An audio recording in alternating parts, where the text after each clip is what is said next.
Welcome, welcome. I'm Major Boredom, and you're watching my brand new series, Ask Dr. Boredom. Or whatever I call this, who knows? I'm a doctor now. I call this myself, so yeah. So let's jump into the first question. And it's at Benji Kong. Again, thank you for asking the question. I've just started playing Wulverblade, which combines hack and slash gameplay with a bit of history lesson. As a history buff, what period would you like to see covered in game form? And what genre would it be? Well, I guess the easy kind of answer would be a World War II FPS, but let's not do that because that would be really boring and there's a million of those. So I think what would be a really, really cool game would be like the end of the Roman Republic. So you've got the kind of triumvirate, hopefully I said that right, of Julius Caesar, Crassus and Pompey, and they're all kind of like fighting for power for the Republic.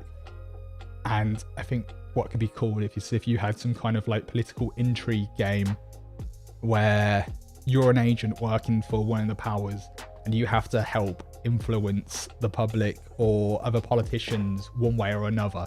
So maybe that could be through like extortion and bribery. Maybe it could be through like political favors, or maybe it could just be through like violence and like assassinations.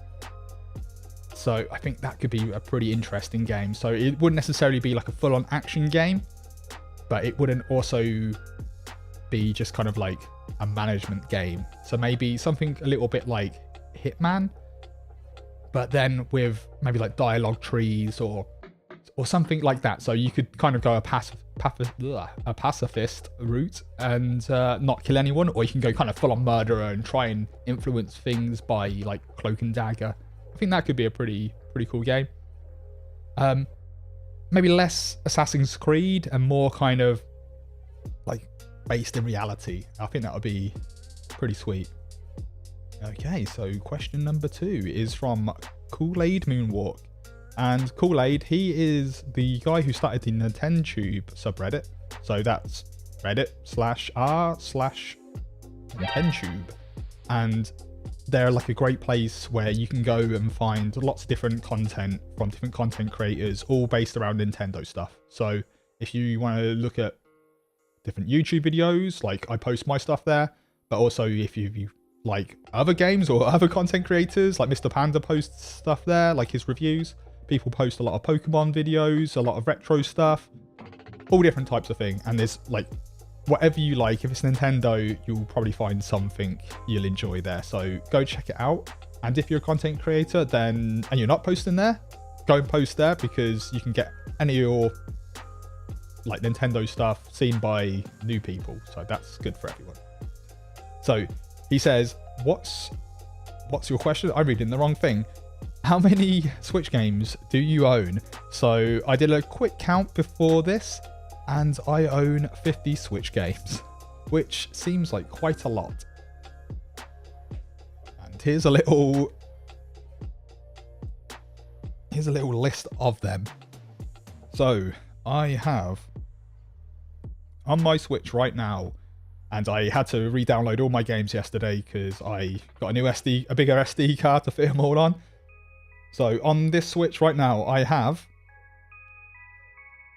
Fortnite, 9 Parchments, Sky Rogue, Arena of Valor, Banner Saga 2, Paladins, Bomb Chicken, Captain Toad, Dead Cells, Immortal Redneck, Skyrim, Super Bomberman, Masters of Anima, Doom, Portal Knights, SteamWorld Dig 2, Kamiko, Splatoon 2, Violet, Rocket League, More Fight, Floor Kids, Letter Quest Remastered, Super One More Jump, SteamWorld Heist, This Is Police, A Flame in the Flood, Super Mario Odyssey, Shovel Knight, Mario Rabbids Kingdom Battle, Phantom Trigger, Mario Kart 8 Deluxe, Banner Saga 3, the Nintendo Online thing, which I've actually not downloaded any games for yet, Blossom's Tales, Hollow Knight, Wolfenstein 2, Banner Saga 1, Battle Supremacy, Golf Story, Holy Potatoes, A Weapon Shop, Pokemon Quest, Soccer Slammers, Skies of Fury DX, Zelda Breath of the Wild, Old Man's Journey, SteamWorld Dig, Pinball FX 3, Retro City Rampage, and I Am Setsuna. So quite a few games there. And the next question is from Adam at Switch Indie Fix. And if you don't know, Switch Indie Fix is an excellent site and podcast that kind of reviews and talks about Switch indie games. Funny enough, it's kind of in the title a little bit there. And he's a lovely northern lad, so if you want more British accents in your content, then check him out. And he has a podcast which I've been lucky enough to guest on a couple of times, and I'll put a link at the top somewhere if you want to kind of go and check out some of those. They're on iTunes, they're on Spotify, and also he posted the last few episodes on YouTube, so if you want to go check out that video after this, you can see the latest one, and yeah, you'll see my lovely face on there as well. He asks, what's your favourite series you've recorded and why? And this has a two-part answer. And the first part is Floor Kids. And that's because it was one of the first series I started when I started this channel. And at first, if you watch some of my like super old videos, I felt like quite self-conscious, mostly about recording my voice and just kind of like trying to work out how I presented myself to the camera. I didn't want to be like a super hyper person, but I didn't want to be like boring and kind of like, I'm shooting a person in Doom, now I'm opening a door, which I probably maybe sounded like a little bit in some of those videos. And Floor Kids was such a infectiously fun game that I couldn't like help be carried away by it and kind of be like, yes, like and it just brought me out of myself, I guess is the best way. And it kind of like, it helped me develop my kind of like let's play voice and just kind of like show more of me and brought me out of my shell a little bit. So I really loved that, just because it was a super fun game to play, but also it makes me think when I started the channel, and also just kind of helping me develop as a let's player. So that's definitely number one. But also kind of like 1B would be Golf Story. I mean, that was great because, I mean, it was such a long series, so a lot of things happened with that. So it got well, like Golf Story was pretty well received, so that made me feel good. Like, I won't lie, like a lot of comments and likes on those videos and quite a few views on some of them, and that just made me feel good about myself. So that's nice, like everyone wants to feel good about themselves. And also, you know, YouTubers kind of do really like it when you get likes, and it is a bit of validation. Like, you spend a lot of time editing videos and recording them, and you know, like a lot of work goes into it. It's not just you record a game, and then when people do really like the videos and leave comments, it just does validate yourself. And yeah, that's just really nice, so thank you for that.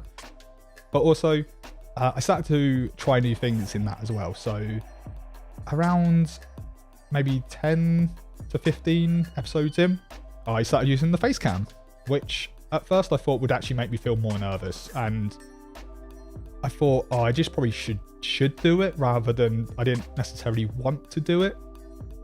But when I actually started using it, it actually made me more comfortable, because it felt like I wasn't just kind of talking to myself in a room. It helped me think like the camera really is just like an extension of the audience, or is like a friend.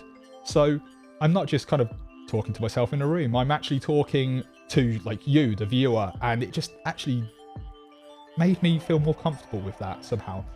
I think it was because like if I was kind of being sarcastic in my commentary, or kind of like, you know, being like quite dry with my humor, I could kind of give like the camera a little look and, you know, raise an eyebrow, or if I was getting frustrated, kind of like make a sort of like I'm not impressed face. And I think it just helped communicate that a little bit more. So I think,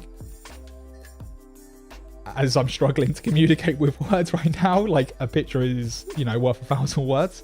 And that just really helped. And I just felt that actually improved videos. And hopefully offers kind of some comic relief for you guys as well, and you enjoy it and aren't completely offended by my face. Hopefully. Or if you are offended by my face, then it's kind of like funny offensive rather than just like... I actually upgraded like a lot of my audio equipment through that as well. So I got a new microphone, which was this lovely one here, which I super like how it sounds. And then I also got a few other things in my audio chain. I also got a DBX286S for people who are like interested in like gear, which is kind of like an all-in-one awesome kind of like sound bar, which helps kind of with boosting the mic gain, which helps make me be louder and not have any of that kind of like...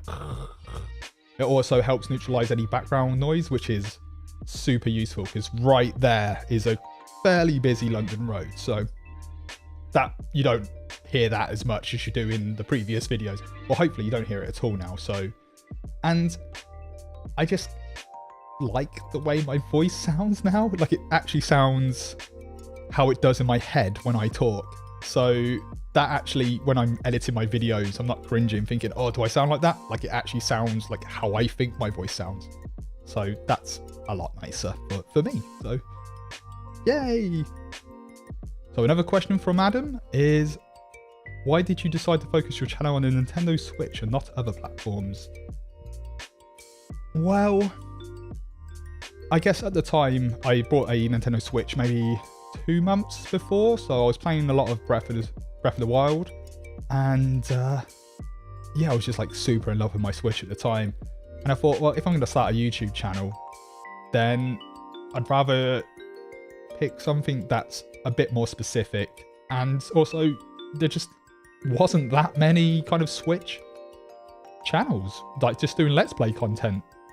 I say not that many, there's still, you know, quite a lot. It's YouTube, so there's lots of Let's Play channels, but there's not like thousands and thousands and thousands of them. So it just seemed like a good idea, really.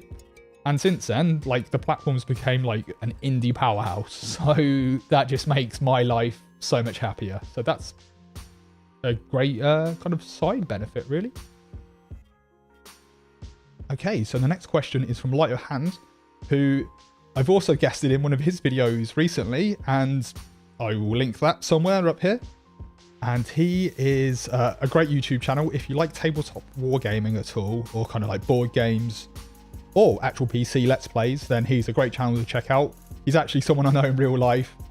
And if you go back to one of the very first videos I ever did, where I played a board game, like a sports board game, I actually play him in one of those videos. So he's actually been on this channel, albeit like years ago.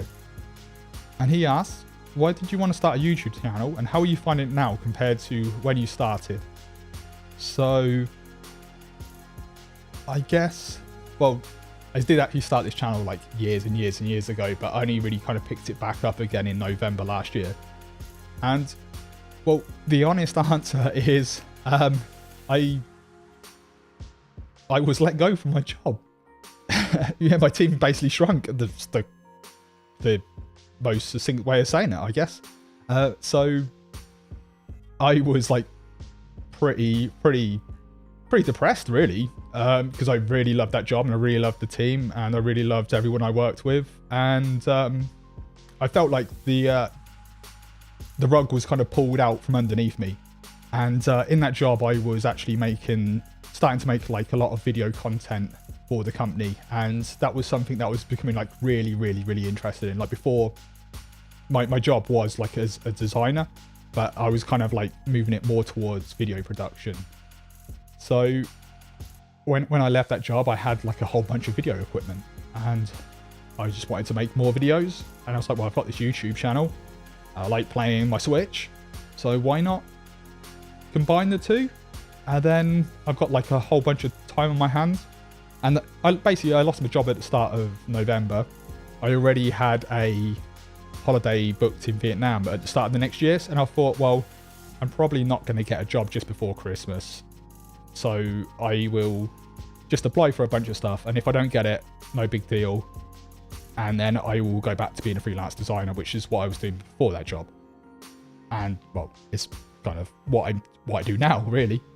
So yeah, I just threw myself into my YouTube channel, started making content and starting to like grow it from scratch, and it just made me feel a lot better about myself, because I was making content I really liked. People seemed to respond quite well to it, and I made like a whole bunch of new kind of YouTube-y or like content creating friends, and also managed to get some kind of like people that consistently watch my videos, and they let me know that they like it, and it just makes me feel like much better about myself. So that really helped with kind of feeling like really low, and oh my god, like loads of buses are going past and all the light, the light is just shining straight into my face. Yeah, that just made me feel like a lot better about myself, really. And yeah, I was just kind of doing something positive and putting something positive out into the world, even if it's just playing computer games. If other people watched it and it made them feel better, it was making me feel better. So yeah, and I was kind of continuing to do like video editing and something video production-y. So it just made everything so much better for me at a really kind of like low point. So how am I finding it now? Well, I've got a lot more freelance work on, and yeah, life is pretty hectic. So YouTube is a lot harder than I thought, and if you want to kind of release between 3 and 5 videos a week, then you need to kind of film those, and then also you need to spend like a lot of time editing those, and then also you need to do like your keyword research, and then write descriptions, and then you've got to market it, and that takes a lot of time. So my weekends are mostly now editing and like doing all of that stuff, and then as soon as like my girlfriend goes out, like she goes out for an evening, I'm like, right, I am like turning my living room into kind of like a little mini studio, and I'm filming like 5 or 6 videos, or as many as I can possibly do while she's out, so that then I have content for you guys in the next couple of weeks. So yeah, it's a lot of hard work, but also it is really fun. And like when people leave comments and like leave me encouragement or like videos, or I get new subscribers, like it does really make it feel worth it. So like anyone that ever liked any videos, not even mine, like people do really, they're like, it really makes people like feel like it's worth it. So always like videos if you enjoyed it or found it useful. Always leave comments, because it just makes people know that our time is like not wasted, and it's just a lovely feeling that you get. So like you should try and help spread that as much as possible. So I kind of hope that answered the question. From Frozen Slacker, how many virtual audio cables are too many? So I didn't actually know what a virtual audio cable was, so I had to do a little bit of research, and also I jumped into the Podcastage Discord channel. Podcastage is a YouTube channel where Andrew Scott does a lot of reviews and kind of like videos about like microphones and like audio interfaces and lots of different kind of like podcasting and filmmaking equipment. So it's super useful for other content creators. So I went in there and spoke to some of the other kind of like people that are a lot more techie than me, and they told me what a virtual audio cable is and does. And they're essentially, that's something that helps like streamers. That they probably have lots of other kind of applications, but they allow you to kind of like play music into your stream, but then also be able to turn it on and off so it actually records to a different audio channel. So if you've got team chat like Discord or some other kind of software or Skype or whatever you're using, you can also pipe that in if you've got more than one audio cable or virtual audio cable. So it seemed actually that a lot of people kind of like them or didn't like them, and they said they used to use them and they stopped using them. So I'm not really sure. So I asked how many is too many, and essentially they said use what you think you need. And I would say maybe 2 is enough, because then you've got Discord and your team chat, and then you probably don't need any more, because you're also recording off your desktop, which is probably your game sound, and also your mic, which will be doing you. Yeah, or go nuts and have as many as you like. But I don't actually know what else you'd be piping into there. Like, you're streaming, but you're also playing like another streamer or like YouTube or something. So, yeah. So I'm not really sure, but I tried to answer the question. What's the best Switch multiplayer experience right now? Also from Frozen Slacker. So the best Switch multiplayer experience right now, you know what? I'm going to just actually say it's probably still Mario Kart. Like, just you and your mates. There's nothing better than Mario Kart. It's just the most fun game. Like, I do really love playing Fortnite. I play with Adam from Switch Indie Fix quite often. And we have, like, so much fun. But Mario Kart, like, everyone loves Mario Kart. Like, you can play it with anyone. Like, if people come around your house, they're not gamers. Mario Kart, you want to just, like, play online against someone, like, complete randoms. Mario Kart, and it's always fun, and it always seems fair, and it's Mario Kart. Yeah, I wish I had a more kind of like, oh, it's this for these reasons, but Mario Kart is my reason and my answer. So there we go. So Danny Ward asks, Danny Ward, you may find that quite familiar. And if you do, that's because he's from the Switch Island website and podcast, who've also been lucky enough to be a little guest on, like a couple of episodes back. They're definitely worth checking out their website with also great reviews, and also their YouTube channel, which has some EGX interviews. So check that out, and I'll stick a link again in one of these corners. I'm going to say that one. Now I said it, it's probably that one. Yeah, who knows? His question is, what are your aspirations for Age of Boredom? Is it follow account, likes, subs? What's your immediate goal? So I guess, you know, you kind of want to become the next PewDiePie, right? Like like thinking realistically, like I know I can't do this as a job. Like pipe dream, oh my god, that would be amazing. But realistically, not. Like, I'm kind of like 25% towards being monetized. Like, you need 1,000 viewers for that. 1,000 subs. I have at present in the 230 somethings, and that kind of goes up and down all the time. So yeah, I'm quite a way off. But really, actually, what I really like the most is just kind of like having a solid like viewership, kind of seeing from week to week the same people comment and like really enjoying the content.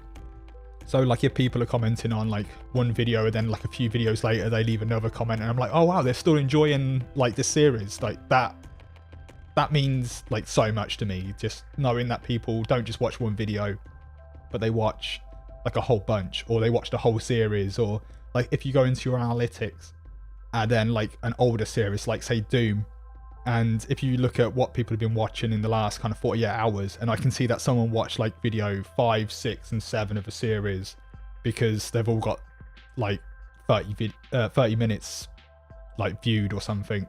So I'm like, wow, they just like watched like 3 videos in a row. I mean, they may have just left their computer running and it just played all the way through, but if they actually sat there and just watched 3 videos of mine in a row, that's like the best feeling. So I guess just like humbly, I just kind of want to kind of create like a core audience, or just like an audience that comes back and just like enjoys the videos. Really, that's just the main thing. That's all I want, just to have like, you know, there's some viewers that enjoy the content and then they tell me that they're enjoying the content, so I know that they're enjoying it.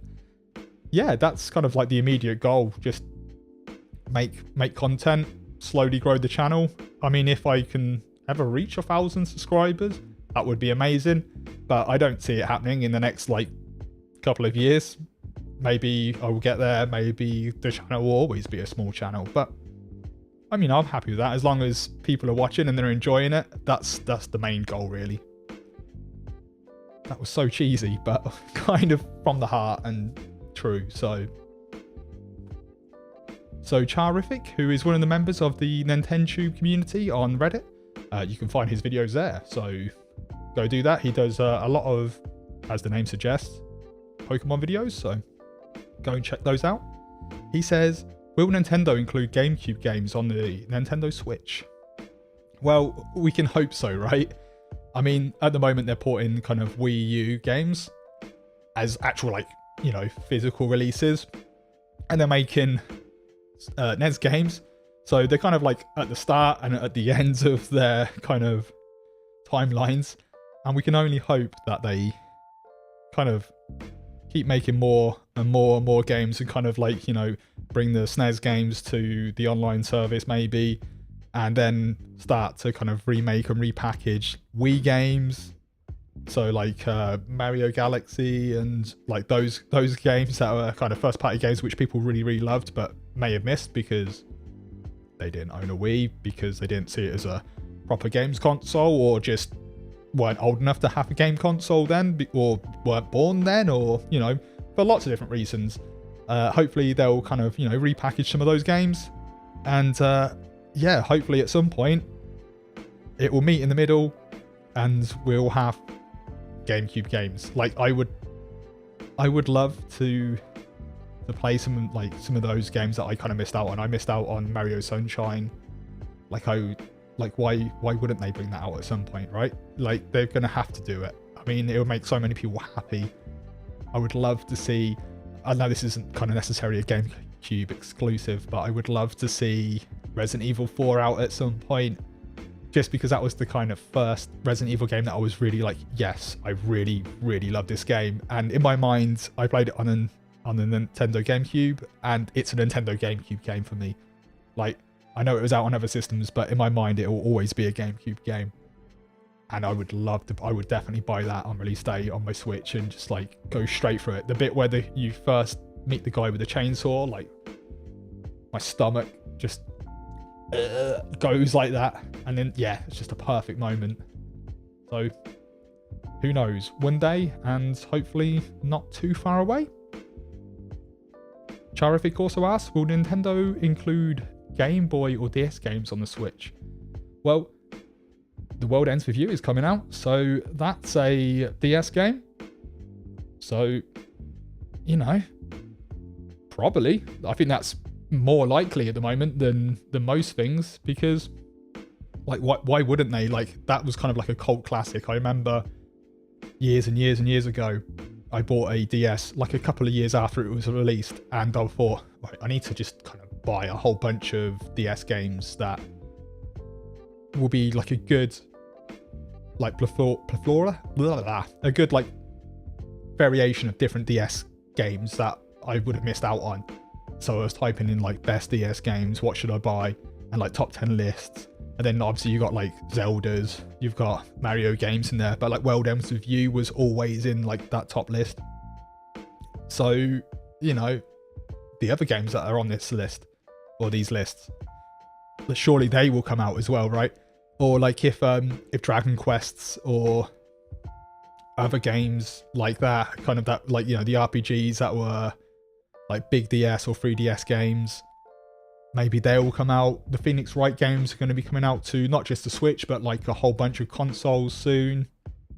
So, you know, hopefully Professor Layton's will kind of follow suit. That would be pretty cool. I'd definitely play some of those again. Will Nintendo allow more features in their Switch online service? If so, when will they include new features, Netflix, YouTube, etc.? Well, in the States, I'm pretty sure they have Hulu, so I guess it's kind of like one of those things. If Hulu is successful and a lot of people are kind of like picking it up, then that will maybe open the doors for other video services like Prime or Netflix or YouTube. I guess it's all down to analytics, right? Like if no one's using it, or not enough people are using it to kind of warrant paying a bunch of developers to like write the code and then keep it up to date and with like continuous like releases when new features come out, then I guess they won't do it. I mean, personally, I don't think I will be watching Netflix on there. Like I just use my PlayStation for that, or my phone. Like I watch quite a lot of Netflix on the train on my phone now. I imagine, you know, not everyone has a phone they want to watch like Netflix on, or they have a PS4 or whatever to watch Netflix, or don't want to like just watch it on the laptop. They want to use the Switch dock to watch it on the TV. So, I mean, I'm pretty sure some people use it. Just personally, I don't think it would be a thing I would use. When will Nintendo release an updated version of the Switch? Has better processing, better battery life, better video resolution, etc. So I guess like the Switch Pro that everyone kind of calls this imaginary device. Well, like the PS4 had quite a few years before the Pro, right? And then also, you know, the DS had quite a few years before the 3DS. We're probably still like another 2 years away. I mean, we're like, what, 18 months, 20 months into the life cycle of the Switch. So I don't think it's time yet. So maybe, yeah, in another like 18 months, we could be looking at a Switch Pro. Who knows? This is Nintendo. Even though they've done this with previous systems, it doesn't mean they'll do it for this system. Like, they love just doing unpredictable stuff that like no one would have thought of. So even if you think this is logical, like they would have to make this Pro, it's Nintendo. So they probably won't, just to make us all look silly for predicting it. Who knows? I mean, if they did do one in like 2 years' time, would I buy one? Yeah, definitely, because I love playing my Switch. Why wouldn't I want to play Switch games that look even better? So that would be amazing if they did. But yeah, I don't think it's kind of going to be coming anytime soon. Do you think Nintendo should release more Switch bundles, Switches that have different ways to customize the Switch, different faceplates, etc.? They've announced the Fortnite one, which is mostly just kind of packaged stuff in there. They've got the Pokemon one coming out with the Joy-Cons and also the different dock, and also the Smash ones. And you just know that people who have been waiting for those games are just going to pick those up like straight away. And they're just going to like throw money at Nintendo. Or people that kind of like in the house have a Switch and they want to get one for one of their like other kids or for their kind of partner. With these first party games, it's just a license to print money, really, isn't it? So like why wouldn't they? I can only see it as a positive business decision to do that. So let's hope they continue doing that, because it gives Nintendo more money, it gives developers more money, and like more money can only mean more games. Okay, and the Nintendo Network, who is also a community member of NintenTube. So again, thanks for the positive response to everyone from the NintenTube community. Like, double thumbs up for you guys. Thank you very much. Do you think Pokemon Let's Go Pikachu Eevee will be a success or fail? Oh, it's gonna like sell so many copies. Like, it's definitely gonna be a success. Will kind of die-hard Pokemon players love it? Maybe not. Is it even for them? I think it's mostly to convert Pokemon Go players into Switch owners, really, which I think it will do very well. And also kind of people like myself who have actually never played a Pokemon game. Yep, that's my dirty secret. It will make me more likely to play a Pokemon game. Like, I'm going to buy it, and I'm interested in like checking it out and being like, it looks like a fun game to me. So I'm going to check that out. It'll be my first Pokemon game. And then if I really enjoy that experience, then when Pokemon 2019 or whatever people are calling it now, like the core game comes out, I'll be more likely to jump on board and be like, right, I'm kind of invested in Pokemon now. And it's going to be a commercial success. They're going to sell like millions of copies of this game. So yeah, I think like Let's Go Pokemon is probably going to be here to stay for at least like another couple of iterations, because they're going to just make so much money, even if it becomes like a sister series to the core games. So yeah. The Nintendo Network asks, do you think ARMS deserves better, as in not being released less than a month before Splatoon 2 and not adopting Splatoon 2's model of content update throughout a time period? Well, to be honest, I've never played ARMS. I guess releasing two first-party multiplayer games right next to each other was a little bit silly. maybe a couple of months would have been a better idea, but you know, Nintendo do what Nintendo want to do. So with the kind of content update, they did update it for like, I think it was a year continuously afterwards, or release it like with drip feeding new characters and new characters. I guess the thing was, if they're not selling enough copies to continue to pay the devs to make these new characters or stages or whatever the new content is, then they need to then use those developers to make a new game, if that's an ARMS 2 or if that's like a completely separate thing. So I guess from a commercial kind of standpoint, it makes sense. Like Splatoon 2 like has like an insane player kind of base, and it's still selling like tons and tons and tons of copies, so it kind of pays for them to keep making new content. And then they have to like the paid DLC, which is making them even more money, so it kind of pays for them to keep making more and more and more. And then if this generation ever has a Splatoon 3, then all those hardcore fans will be there still, or like would have like so many good memories that they would kind of then like get straight onto a Splatoon 3. So I guess I can see why. Did ARMS deserve better? I think the release schedule was not the best idea. So yeah, I think it deserved a better release kind of spot. You know, I think they did get behind it. They were doing tournaments for it. So like I think they gave it a fair shot. And I guess at the end of the day, it's like a niche fighting game.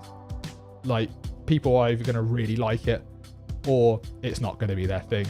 So it's kind of like a bit of a Marmite, or Vegemite, I guess, maybe for everyone else who's not British, kind of game. You either love it or you hate it.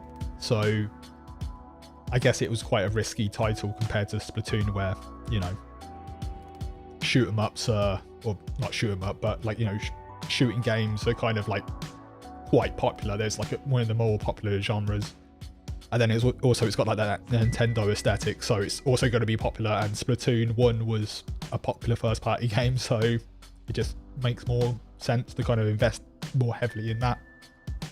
So Poofy Gaming, who is a PC Let's Player, who is a great follow on Twitter, and also I'll link his channel in one of these random corners again.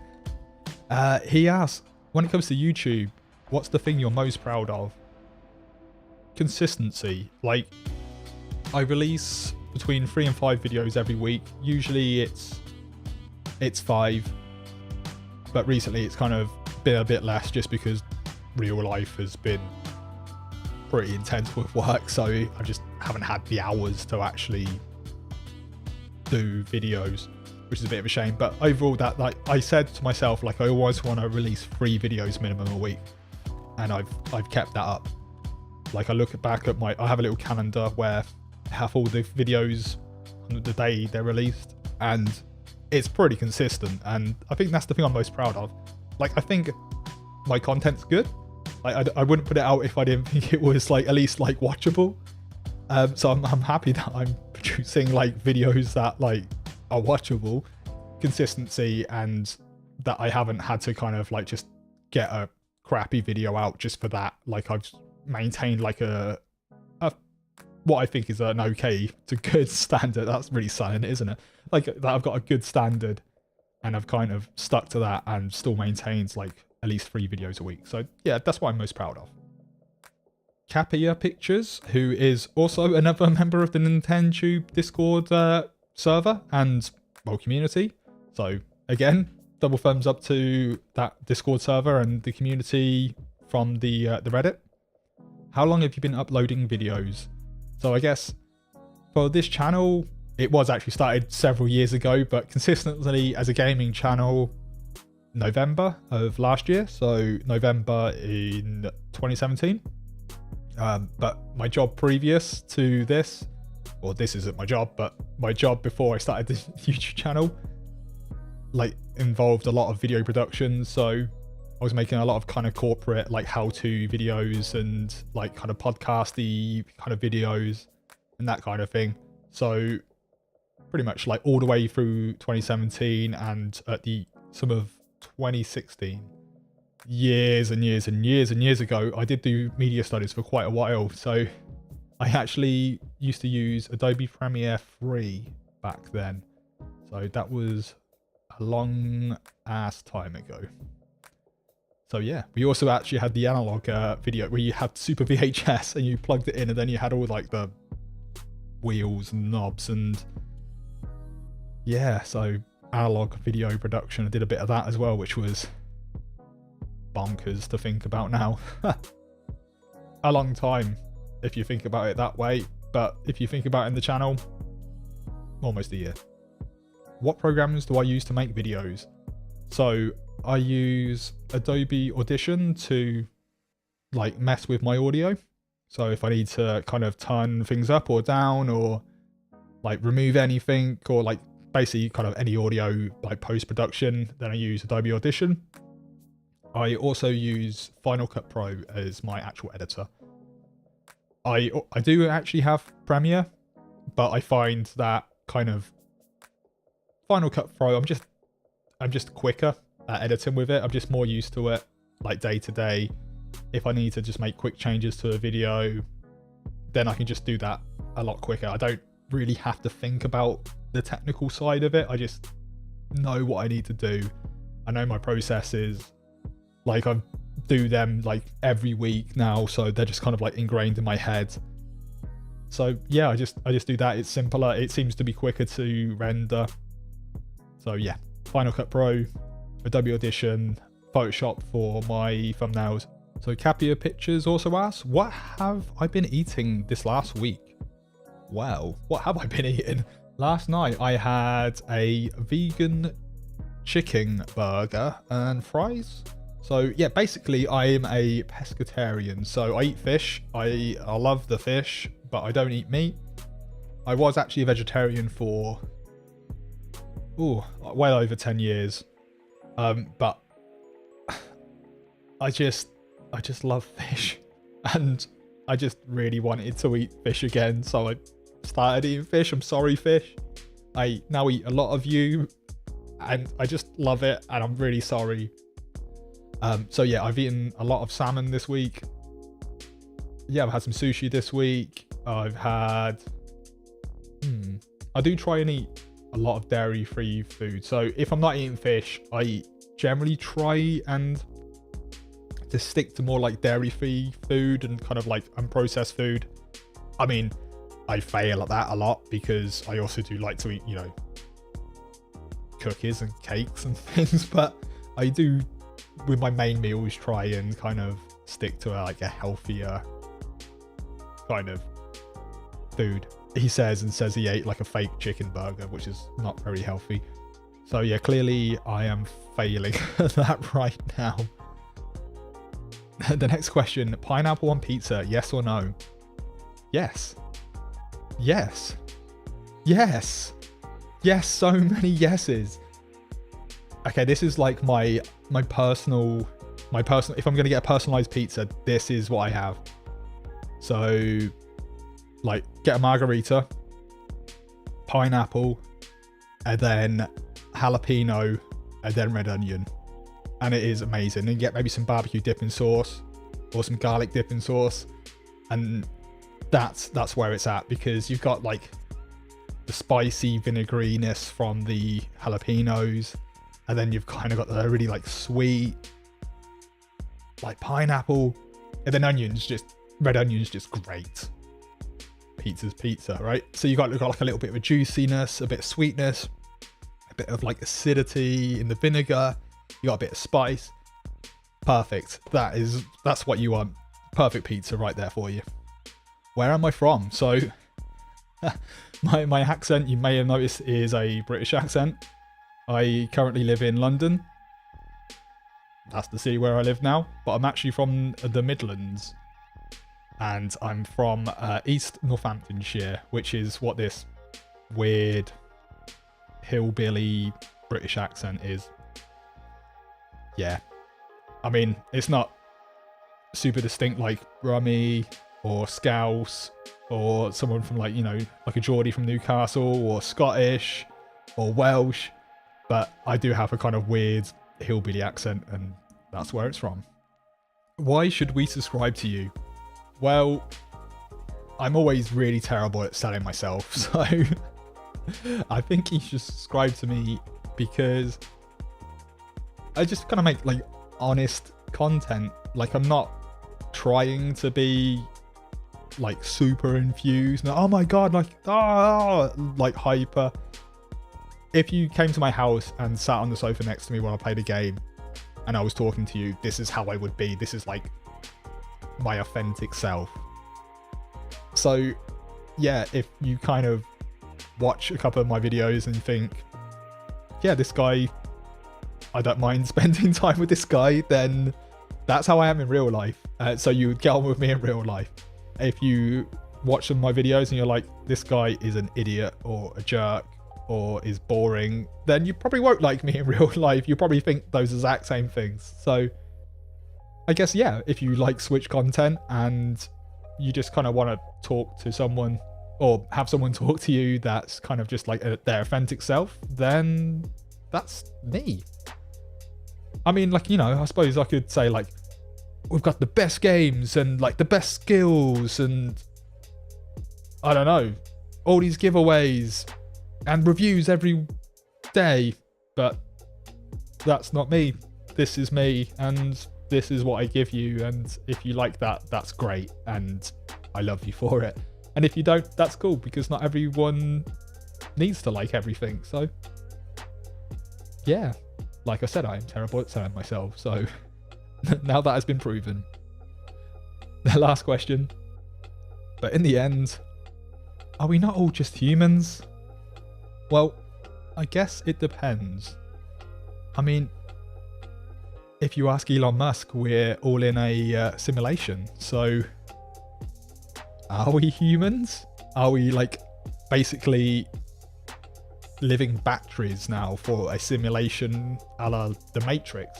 So who knows? So maybe, but also who knows? We could just be a simulation. So I'm not sure if we're all humans. I would hope we are all humans, but I guess I can't say. Actually, no, I don't actually believe we're living in a simulation at all. So yes, I guess we're all just humans. Unless you're a YouTube bot watching this video, then you're a piece of code. I'm sorry. Hate to break it to you. I might have just broke YouTube. And the last question is from Mr. Panda, who also has a fantastic channel. And hopefully I can add a link to the top there as well. He reviews lots and lots of Switch games. And he is just like the brightest, happiest person, but also very authentic, happy person, which just cheers my heart every time I watch one of his videos, because I've never heard someone offer kind of critical feedback for a game, but in such a lovely way. Like, I wish people would tell me my feedback, their feedback for my design work in such a happy way.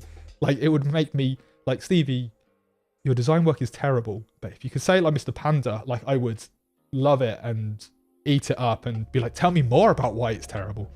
He never actually says games are terrible, but he does like offer his opinions, and they're excellent opinions, and you can tell this is like what he truly believes. And yeah, just go and watch his reviews, they're fantastic. What are your opinions on the new Nintendo Switch Online? What works and how can it be improved? So funny you should say that. Yesterday I actually signed up for the Nintendo Switch Online service. And I mean, I was always going to sign up for it. It was just kind of a case of when I needed it. And yesterday I found I needed it. I ordered a new SD card, a bigger SD card for my Switch. And I needed to like put all my games on the new one. So I wanted to make sure that all my save data was kind of backed up in the cloud in case anything went wrong. Made sure it said automatic save backup. Left my Switch for 20 minutes.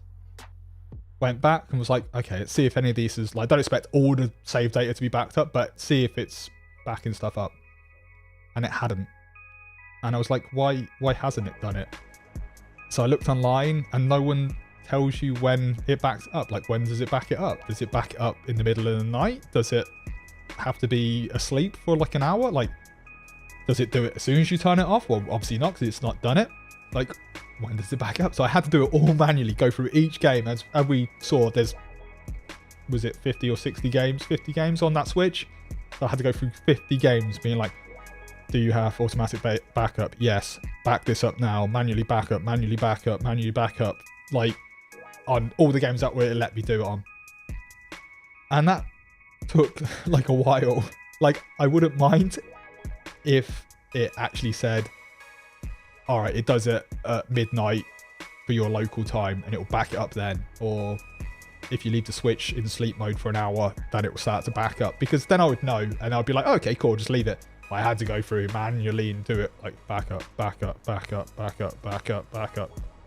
It took not ages, but it took longer than I really wanted to be doing that. I could have been like playing a game or like editing a video or watching BoJack Horseman or watching YouTube or, you know, watching one of Mr. Panda's reviews. So it wasn't ideal. So I guess what they can improve is telling you how these features work. And just, like, it doesn't have to be screaming it, but just if I go into the menu about cloud saves, just be like, we save your data at this point. So that, like, I can look at it and go, okay, that's when they're going to do it. I can just leave it to do its thing. Or if that's not kind of convenient, then just do it manually, but at least I know. So that's what they can improve. What works? Well, playing online works, and it always worked. So, I mean, I'm really glad, like, I'm happy to be paying for this service because servers cost money, electricity costs money. It helps kind of bring out more the kind of NES Online games, like pays for their development. Personally, I'm not really that nostalgic for the original NES, so I'm probably not really going to play it that much. Just because personally, I don't really have any kind of personal nostalgia for those games. So I'd rather play Fortnite, as dirty as that sounds, or like Paladins, or play Banner Saga, or, you know, a lot of like other games, or like play a game for the channel and record it. So yeah. But when, say, like SNES games, which is a system I'm more, you know, nostalgic for, or if they're bringing N64 games, which is like a system that really is kind of like quite dear to my heart, like comes out, then I will definitely be like playing those games, and like I will be making full use of that. I feel like this is getting quite rambly, so I'm just gonna wrap it up there. But yeah, online works, but it always worked, but I'm happy to be paying for it. Like, I don't feel like Nintendo owe us a free system, like free online. Like, why should they? This is 2018. We pay for it everywhere else except on PC, but I'm fine with it. It's fine. On PC, you can host your own servers, so I guess that helps. Like, if you really love a game, you can keep the online, I guess, for forever if you want to host your own server. But, you know, Mario Kart, well, actually Mario Kart, they'll probably keep that online for a long time, but, you know, a lesser played game, maybe they wouldn't. But if we're paying for it, then they kind of have to. So, yeah. That's my very rambly thoughts on Nintendo Switch Online. Well, that's all the questions. That was a lot of questions, and I hope you enjoyed my answers, or at least my rambling, or my honesty with them, even if you didn't actually like what I was saying. I hope you appreciate that was super honest with everything that I was saying, and yeah, these are just my thoughts. So if you would like to ask me a question for future videos, then leave it in the comments below, and then I will, when there's like a bunch of them, I will get them all together, and yeah, I'll make another video. So thanks very much for watching. Thanks very much if you asked the question, or thanks very much if you feel like you're gonna ask a question and then you're writing it down below right now. So awesome. Thanks very much for watching. Please subscribe if you haven't already, and that you just watched like however long this video is and decided like, hey, I like this guy, then please subscribe. Please like this video if you enjoyed it. I mean, I guess if you watch this much again, hopefully you enjoyed it. And yeah, leave a comment below if it's a question or if you just want to respond to something that I've said. Yeah, then do it.